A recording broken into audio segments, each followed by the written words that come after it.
Hello students, कैसे हो आप सभी लोग। उम्मीद है कि आप सभी लोग अच्छे होंगे। रेलवे इंजीनियरिंग के 22nd लेक्चर में हम डिस्कस करने वाले हैं स्लीपर्स के बारे में। स्लीपर्स एक रेलवे ट्रैक का ही कंपोनेंट या फिर पार्ट होता है। जैसे कि परमानेंट वे वाले लेक्चर में भी आपने पढ़ा था कि स्लीपर जो है वो रेल को सपोर्ट प्रोवाइड करता है ब्लास्ट के बीच में, और साथ ही साथ ये एक लोड डिस्ट्रीब्यूट मेंबर भी होता है। इस लेक्चर में हम डिस्कस करेंगे स्लीपर की डेफिनेशन के बारे में, उसके कुछ टाइप्स के बारे में, उसके फंक्शंस के बारे में, उसकी रिक्वायरमेंट के बारे में। स्लीपर्स के जो टाइप्स होते हैं उसके भी आगे फर्दर बहुत से टाइप होते हैं, इसलिए नेक्स्ट लेक्चर्स में हम डिटेल में पढ़ेंगे हर एक टाइप के बारे में, उसके फर्दर आगे टाइप के बारे में। तो चलिए बिना टाइम वेस्ट किए इस लेक्चर को शुरू करते हैं और डिटेल में पढ़ते हैं स्लीपर्स और उसके टाइप्स के बारे में। स्लीपर्स, सबसे पहले हम स्लीपर्स के बारे में जानते हैं आखिरकार ये होता क्या है। Sleepers are traverse members of the track.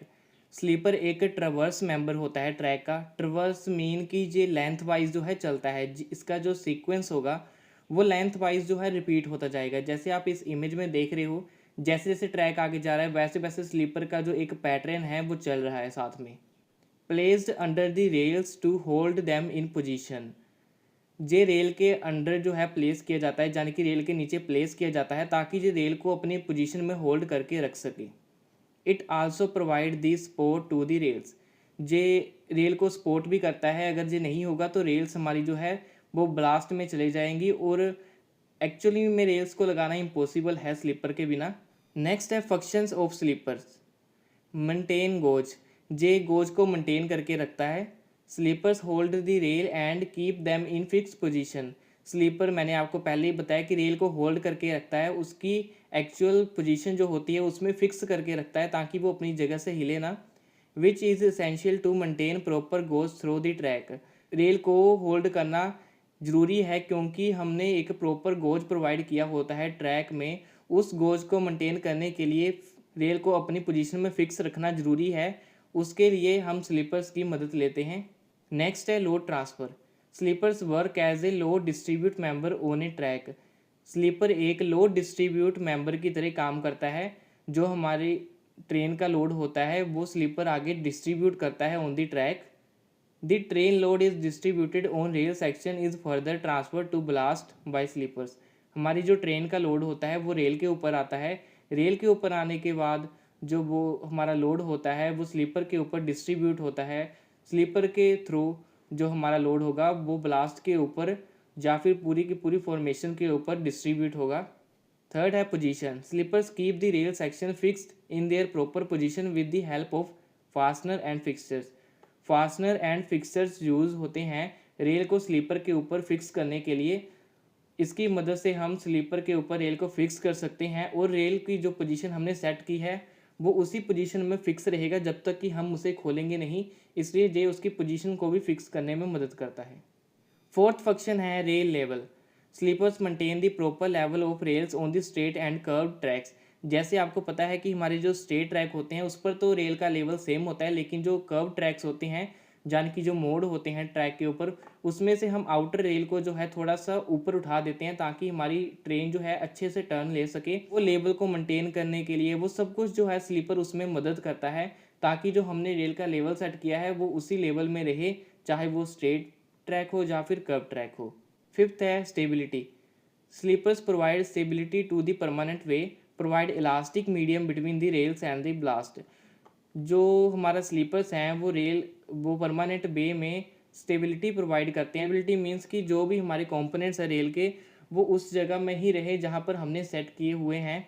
Next requirements. जो भी हम स्लीपर्स यूज़ करने वाले हैं अपने ट्रैक के लिए उसमें से उसकी क्या विशेषता होनी चाहिए, उसकी क्या रिक्वायरमेंट्स होनी चाहिए, उसके बारे में पढ़ते हैं। फर्स्ट है strength. Sleeper should be enough stronger to bear all the deformation due to apply load.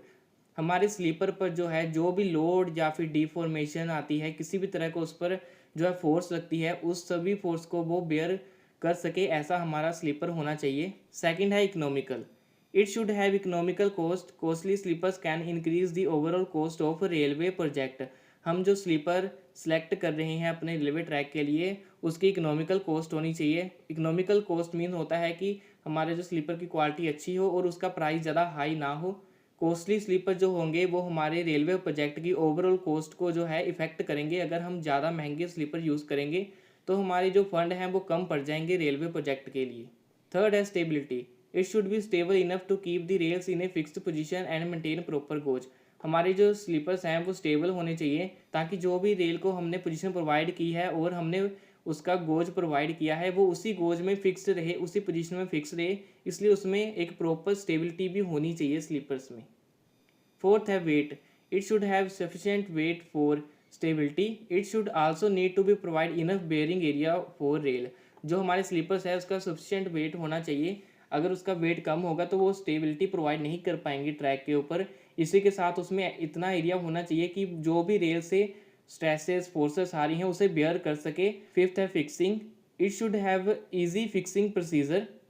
जो भी हमारे स्लीपर है, हम जिस स्लीपर को चूज़ कर रहे हैं उसमें ईजी फिक्सिंग प्रोसीजर होना चाहिए। Taking out of from the track for maintenance should also need to be easy. कई बार ऐसा होता है कि हमारे कुछ स्लीपर्स ख़राब हो जाते हैं, जब उसे मेंटेनेंस की ज़रूरत पड़ती है, तो हमारे स्लीपर जो है उसकी रिक्वायरमेंट ऐसी होनी चाहिए कि वो आसानी से कहीं से भी ट्रैक से निकाला जा सके और कहीं पर भी उसे फिक्स किया जा सके, जिसके कारण हमें किसी भी तरह की मेंटेनेंस में प्रॉब्लम ना हो। सिक्स्थ है resistance. It should be able to bear and resist impacts and vibration of moving rails. जैसे कि आपको पता होगा हमारी जो ट्रेन चलती है उसकी वजह से काफ़ी वाइब्रेशंस और इम्पैक्ट जो है प्रोड्यूस होते हैं। हमारे स्लीपर में रेजिस्टेंस भी होना चाहिए ताकि वो सभी जो इम्पैक्ट्स और वाइब्रेशन को जो है बेयर कर सके। नेक्स्ट है types of slippers.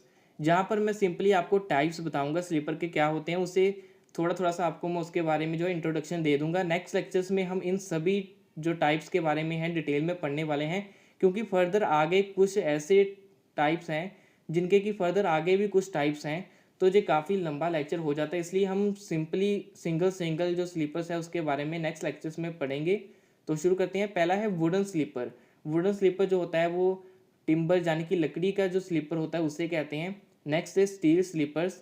Steel slippers आपका जो स्टील है उसके स्लीपर्स होते हैं, जो उसे हम स्टील स्लीपर कहते हैं। थर्ड है कास्ट आयरन स्लीपर। जो हमारे कास्ट आयरन स्लीपर होते हैं और स्टील स्लीपर होते हैं, इसमें से स्टूडेंट काफ़ी कंफ्यूज हो जाते हैं कि इनमें से डिफरेंस क्या है। जो हमारे स्टील स्लीपर होंगे उसमें जो कार्बन कंटेंट होगा हमारा 2% से कम होगा, और जो कास्ट आयरन होता है उसमें हमारी कार्बन की जो मात्रा होती है, कार्बन की जो क्वांटिटी होती है वो 2% से ज़्यादा होती है। नेक्स्ट है आरसीसी स्लीपर्स। आरसीसी स्लीपर्स होते हैं जिसमें हमारी आरसीसी रेनफोर्समेंट भी होती है और सीमेंट कंक्रीट होता है। फिफ्थ है pre stress sleepers. Pre stress sleeper ऐसे हो स्लीपर्स होते हैं जिससे कि हमने पहले ही स्ट्रेस प्रोवाइड किया होता है। इन सभी के बारे में हम नेक्स्ट लेक्चर्स में डिस्कस करेंगे। उसके लिए आप मेरे चैनल सब्सक्राइब करके रखिए ताकि आप वो लेक्चर को मिस ना कर पाओ। आगे है स्लीपर डेंसिटी। ये एक टर्म है स्लीपर डेंसिटी, जिससे रिगार्डिंगली भी आपको एग्जामिनेशन में काफ़ी बार पूछ लिया जाता है। ये बहुत ही सिंपल टर्म है। Sleeper density is term as a number of sleeper used per length of rail on a track. एक पर्टिकुलर ट्रैक पर एक पर्टिकुलर लेंथ लेंगे हम रेल की, उस लेंथ में जितने स्लीपर लगे होंगे उस नंबर्स को हम गिनेंगे और वही हमारी होगी स्लीपर डेंसिटी। जैसे मान लो कि 1 मीटर ट्रैक में जो हमारे स्लीपर्स हैं वो 10 लगे हुए हैं, तो हमारी जो स्लीपर डेंसिटी होगी वो होगी 10 स्लीपर्स पर metre length of rail. Following are factor on which sleeper density is depend. Sleeper density किस फैक्टर के ऊपर डिपेंड होती है? पहला है axle load of train. Load होगा जितना ट्रेन का, उसके अकॉर्डिंगली हम स्लीपर डेंसिटी कम या ज़्यादा करते हैं। लेटरल थ्रस्ट ऑफ लोकोमोटिव, यानी कि लेटरल थ्रस्ट होता है जैसे हमारी ट्रैक है उसके जो हॉरिजॉन्टली मूवमेंट होगी, जो दाएं या बाएं की तरफ जो मूवमेंट होगी उसे का हम कहेंगे लेटरल थ्रस्ट। उसके अकॉर्डिंगली भी हम स्लीपर डेंसिटी जो है चूज़ करते हैं। Method of providing rail joint, कौन से मेथड है, हम कौन से मेथड से जो है रेल जॉइंट प्रोवाइड कर रहे हैं वो भी डिपेंड करता है स्लीपर डेंसिटी के लिए। स्पीड ऑफ ट्रेन कितनी है वो भी डेंसिटी का एक फैक्टर है। Type of blast, type of blast भी एक स्लीपर डेंसिटी का ही कारण है। मुझे उम्मीद है कि ये लेक्चर आपको समझ आया होगा। अगर आपको इससे रिगार्डिंग कोई क्वेश्चन या क्वेरी है तो आप नीचे कमेंट कर सकते हो। इस लेक्चर्स के नोट्स या फिर स्लाइड का लिंक आपको डिस्क्रिप्शन में मिल जाएगा। सिविल इंजीनियरिंग के सभी प्रीवियस लेक्चर्स को मिलाकर हमने एक प्लेलिस्ट तैयार की है जिसका लिंक भी आपको डिस्क्रिप्शन में मिल जाएगा। नेक्स्ट लेक्चर में हम डिस्कस करने वाले हैं वुडन स्लीपर को डिटेल में, तो उस लेक्चर को मिस ना करने के लिए और भी साथ सिविल इंजीनियर से रिलेटेड वीडियोस देखने के लिए आप मेरे चैनल को सब्सक्राइब कर लीजिए। साथ में बेल आइकन पर भी क्लिक कीजिए ताकि आपको हमारी हर वीडियो को नोटिफिकेशन मिल सके। Thank you.